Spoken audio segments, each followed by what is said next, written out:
Assalamualaikum warahmatullahi wabarakatuh. Jumpa kembali di channel kami Akar Bumi Farm.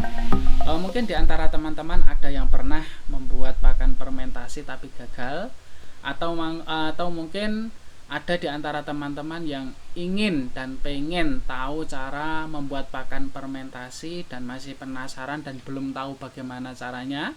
Maka simak terus video kali ini, karena di dalam video ini kita akan membahas bersama trik-trik apa saja yang perlu kita perhatikan agar pakan fermentasi yang kita buat berhasil dan jadi.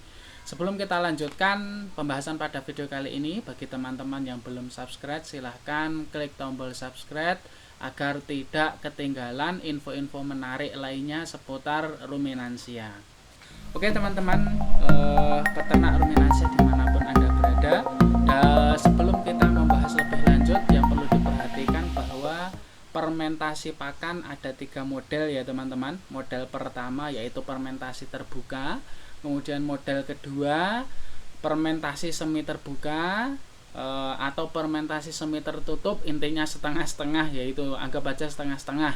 Kemudian yang ketiga adalah fermentasi tertutup. Kita tidak akan membahas ketiga-tiganya pada video kali ini.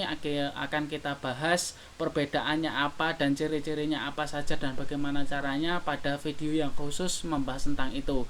Pada video kali ini kita khusus akan membahas tentang hal-hal yang perlu kita perhatikan di dalam fermentasi tertutup agar fermentasi yang kita buat jadi dan berhasil. Hal pertama yang perlu kita perhatikan adalah gunakan wadah yang benar-benar bisa tertutup. Baik, mungkin teman-teman bisa menggunakan tong seperti di samping ini.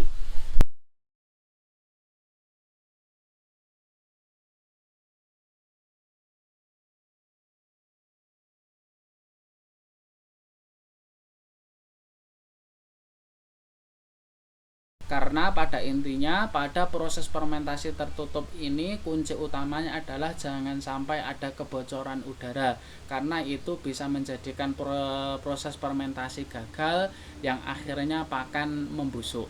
Kemudian yang kedua teman-teman, bahwa yang perlu kita perhatikan adalah pastikan bahan yang akan kita gunakan untuk fermentasi ukurannya benar-benar sekecil mungkin. Tapi tidak perlu menjadi tepung ya teman-teman.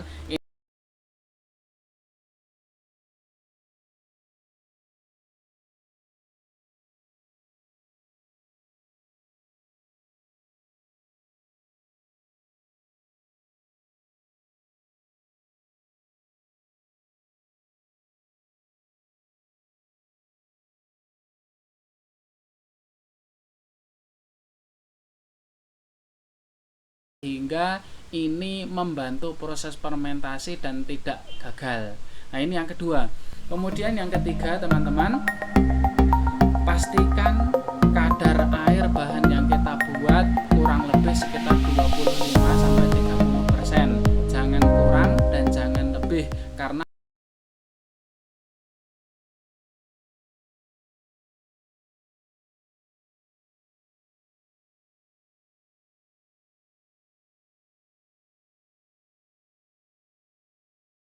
bagaimana cara mengecek kadar air yang sesuai atau kurang lebih sekitar 25-30% itu?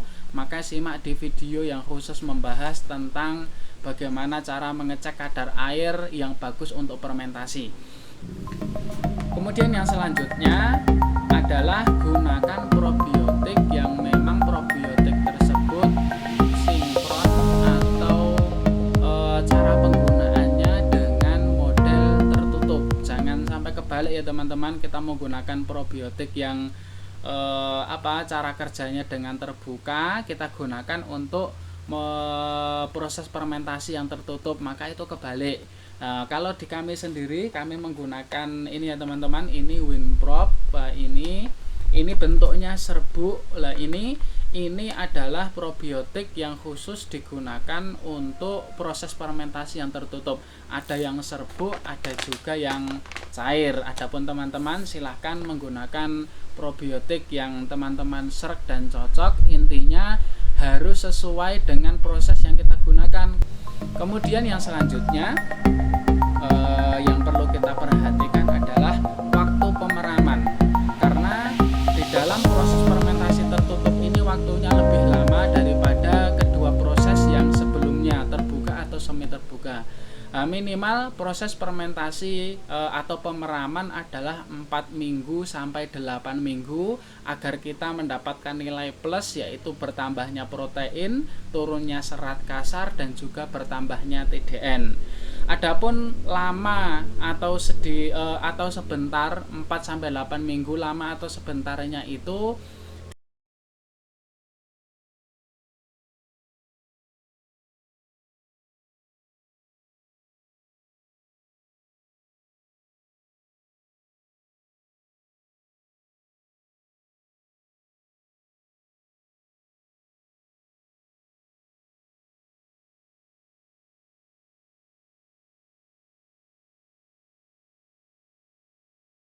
Oke teman-teman peternak ruminasi dimanapun Anda berada, itu